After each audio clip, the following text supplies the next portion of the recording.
Chapter 16. I won't, said Mary. They found a great deal to do that morning, and Mary was late in returning to the house, and was also in such a hurry to get back to her work that she quite forgot Colin until the last moment. Tell Colin that I can't come and see him yet, she said to Martha. I'm very busy in the garden. Martha looked rather frightened. Miss Mary, she said, it may put him all out of humor when I tell him that. But Mary was not as afraid of him as other people were, and she was not a self-sacrificing person. I can't stay, she answered. Dickon's waiting for me, and she ran away.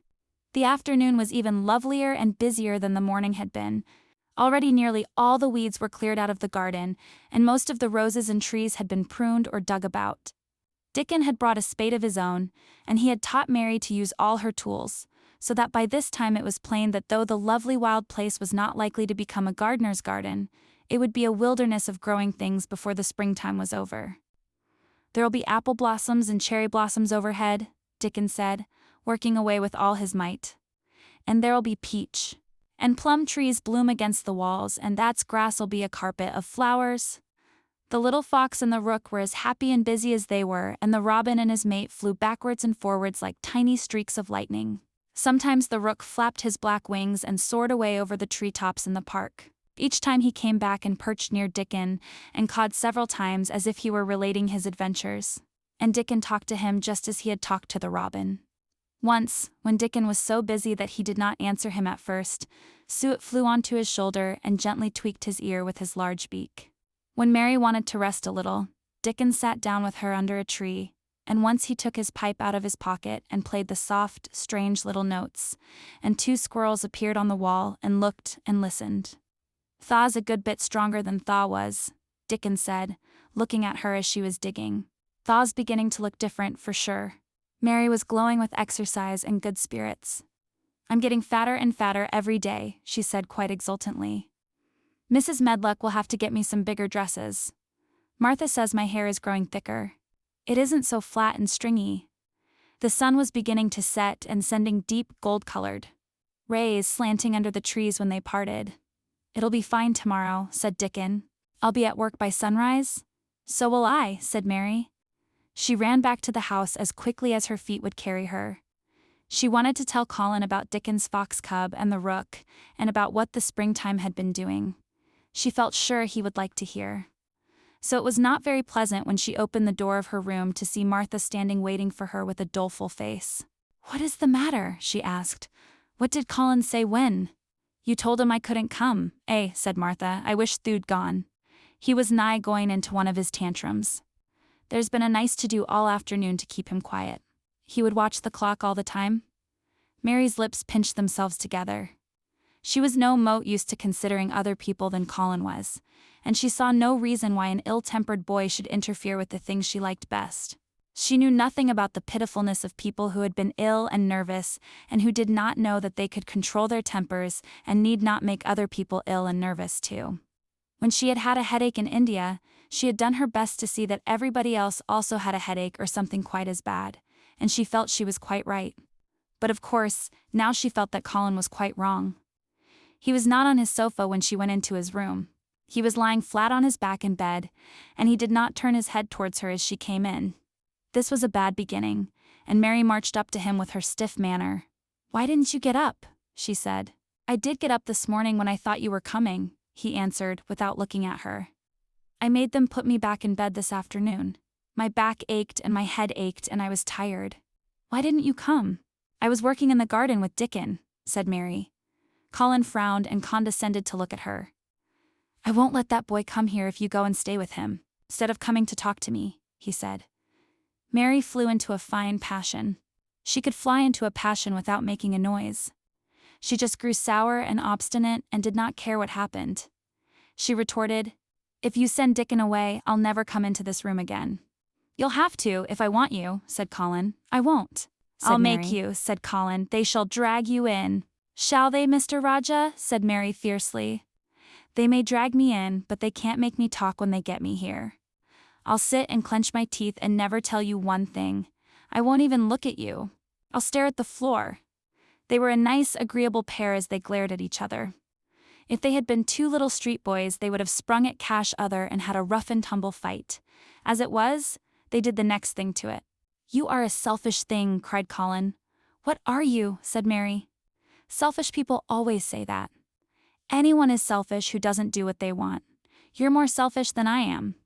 "You're the most selfish boy I ever saw." "I'm not," snapped Colin. "I'm not as selfish as your fine Dickon is.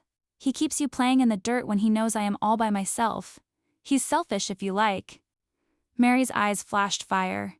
"He's nicer than any other boy that ever lived," she said. He's like an angel." It might sound rather silly to say that, but she did not care. A nice angel. Colin sneered ferociously. "He's a common cottage boy off the moor." "He's better than a common Raja," retorted Mary. "He's 1,000 times better." Because she was the stronger of the two, she was beginning to get the better of him.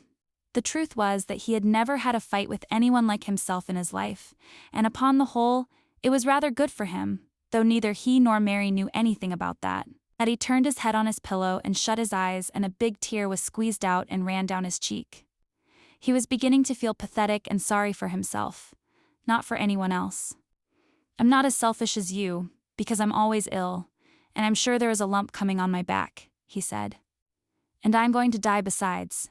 "You're not," contradicted Mary unsympathetically. He opened his eyes quite wide with indignation. He had never heard such a thing said before. He was at once furious and slightly pleased, if a person could be both at the same time. "I'm not?" he cried. "I am, you know I am. Everybody says so." "I don't believe it," said Mary sourly. "You just say that to make pee-pee. Sorry. I believe you're proud of it. I don't believe it. If you were a nice boy, it might be true, but you're too nasty." In spite of his invalid back, Colin sat up in bed in quite a healthy rage. "Get out of the room," he shouted, and he caught hold of his pillow and threw it at her.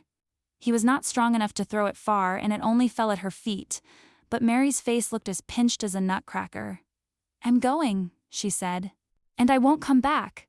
She walked to the door, and when she reached it she turned round and spoke again. "I was going to tell you all sorts of nice things," she said. "Dickon brought his fox and his rook, and I was going to tell you all about them. Now I won't tell you a single thing." She marched out of the door and closed it behind her, and there, to her great astonishment, she found the trained nurse standing as if she had been listening, and, more amazing still, she was laughing. She was a big, handsome young woman who ought not to have been a trained nurse at all, as she could not bear invalids, and she was always making excuses to leave Colin to Martha or anyone else who would take her place. Mary had never liked her, and she simply stood and gazed up at her as she stood giggling into her handkerchief. "What are you laughing at?" she asked her. "At you two young ones," said the nurse. "It's the best thing that could happen to the sickly, pampered thing to have someone to stand up to him that's as spoiled as himself." And she laughed into her handkerchief again. "If he'd had a young vixen of a sister to fight with, it would have been the saving of him. Is he going to die?" "I don't know and I don't care," said the nurse. "Hysterics and temper are half what ails him." "What are hysterics?" asked Mary. "You'll find out if you work him into a tantrum after this, but at any rate, you've given him something to have hysterics about, and I am glad of it." Mary went back to her room, not feeling at all as she had felt when she had come in from the garden. She was cross and disappointed, but not at all sorry for Colin. She had looked forward to telling him a great many things, and she had meant to try to make up her mind whether it would be safe to trust him with the great secret. She had been beginning to think it would be, but now she had changed her mind entirely. She would never tell him, and he could stay in his room and never get any fresh air and die if he liked. It would serve him right. She felt so sour and unrelenting that for a few minutes she almost forgot about Dickon and the green veil creeping over the world and the soft wind blowing down from the moor. Martha was waiting for her, and the trouble in her face had been temporarily replaced by interest and curiosity. There was a wooden box on the table, and its cover had been removed and revealed that it was full of neat packages. "Mr. Craven sent it to you," said Martha. "It looks as if it had picture books in it." Mary remembered what he had asked her the day she had gone to his room. "Do you want anything? Dolls, toys, books?" She opened the package wondering if he had sent a doll, and also wondering what she should do with it if he had. But he had not sent one. There were several beautiful books such as Colin had, and 2 of them were about gardens and were full of pictures. There were 2 or 3 games, and there was a beautiful little writing case with a gold monogram on it and a gold pen and inkstand. Everything was so nice that her pleasure began to crowd her anger out of her mind. She had not expected him to remember her at all, and her hard little heart grew quite warm. "I can write better than I can print," she said. "And the first thing shall write with that pen will be a letter to tell him 1 a.m. much obliged." If she had been friends with Colin, she would have run to show him her presents at once, and they would have looked at the pictures and read some of the gardening books and perhaps tried playing the games. And he would have enjoyed himself so much, he would never once have thought he was going to die, or have put his hand on his spine to see if there was a lump coming. He had a way of doing that which she could not bear. It gave her an uncomfortable, frightened feeling, because he always looked so frightened himself. He said that if he felt even quite a little lump someday, he should know his hunch had begun to grow. Something he had heard Mrs. Medlock whispering to the nurse had given him the idea, and he had thought over it in secret until it was quite firmly fixed in his mind.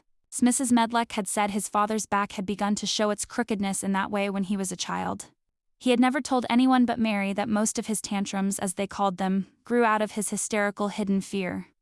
Mary had been sorry for him when he had told her. He always began to think about it when he was cross or tired, she said to herself.